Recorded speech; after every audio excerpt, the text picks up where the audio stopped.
तव कथामृतं तप्तजीवनं कविभिरीडितं कल्मषापहं श्रवणमंगलं श्रीमदाततं भुवि गृह्णन्ति जे भूरिदा जना। नमस्कार, अमृतबाणी चैनेले आपनादेर सकलके स्वागत।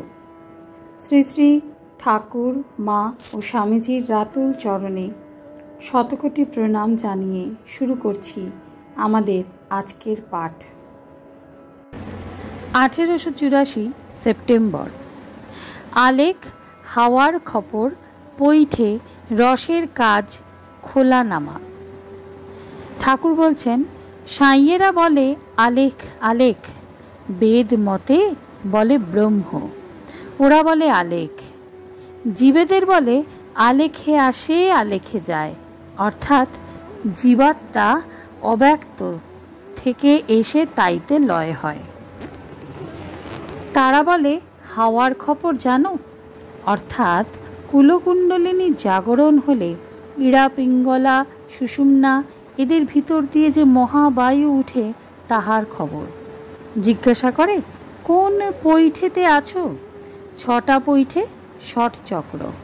যদি বলে পঞ্চমে আছে, তার মানে যে বিশুদ্ধ চক্রে মন উঠেছে মাস্টারের প্রতি। তখন নিরাকার দর্শন যেমন গানে আছে। এই বলিয়া ঠাকুর একটু সুর করিয়া বলিতেছেন, তদূর থেতে আছে মাগো অম্বুজে আকাশ, সে আকাশ রুদ্ধ হলে সকলই আকাশ। পূর্ব কথা বাউল ও ঘোষপাড়ার কর্তা ভজাদের আগমন। ঠাকুর বলছেন একজন বাউল এসেছিল। তা আমি বললাম, তোমার রসের কাজ সব হয়ে গেছে? খোলা নেমেছে? যত রস জাল দেবে তত রেফাইন হবে। প্রথম আখের রস, তারপর গুড়, তারপর দোলো, তারপর চিনি, তারপর মিছরি, ওলা, এইসব ক্রমে ক্রমে আরও রেফাইন হচ্ছে। খোলা নামবে কখন? অর্থাৎ সাধন শেষ কবে হবে? যখন ইন্দ্রিয় জয় হবে।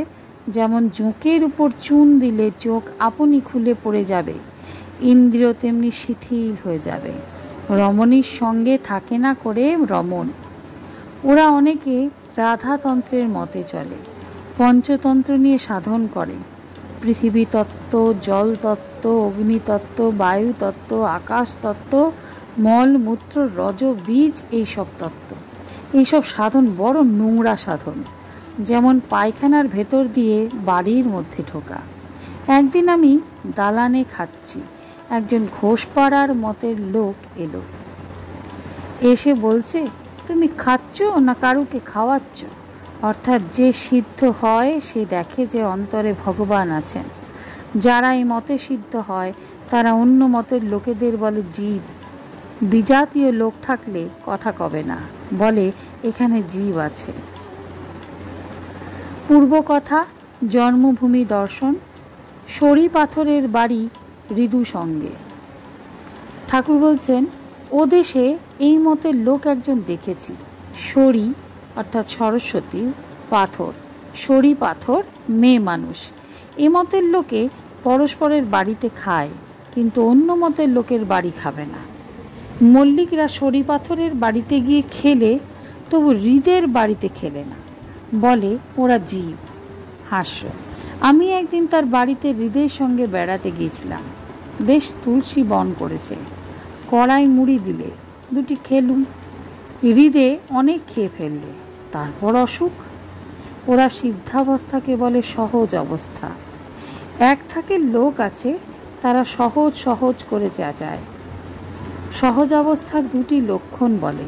প্রথম, কৃষ্ণগন্ধ গায়ে থাকবে না। দ্বিতীয়, পদ্মের উপর অলি বসবে কিন্তু মধু পান করবে না। কৃষ্ণগন্ধ নাই এর মানে ঈশ্বরের ভাব সমস্ত অন্তরে, বাইরে কোনো চিহ্ন নাই। হরিনাম পর্যন্ত মুখে নাই। আর একটির মানে কামিনীতে আসক্তি নাই, জিতেন্দ্রিয়। ওরা ঠাকুর পূজা, প্রতিমা পূজা এসব লাইক করে না, জীবন্ত মানুষ চায়। তাই তো ওদের এক থাকে লোককে বলে কর্তা ভজা, অর্থাৎ যারা কর্তাকে, গুরুকে ঈশ্বর বোধে ভজনা করে, পূজা করে। আজকের পাঠ এ পর্যন্তই। নমস্কার। কথামৃতে সুধাধারার সাথে শ্রী শ্রী ঠাকুর, মা ও স্বামীজির অনুধ্যানের জন্য চ্যানেলটি সাবস্ক্রাইব করুন।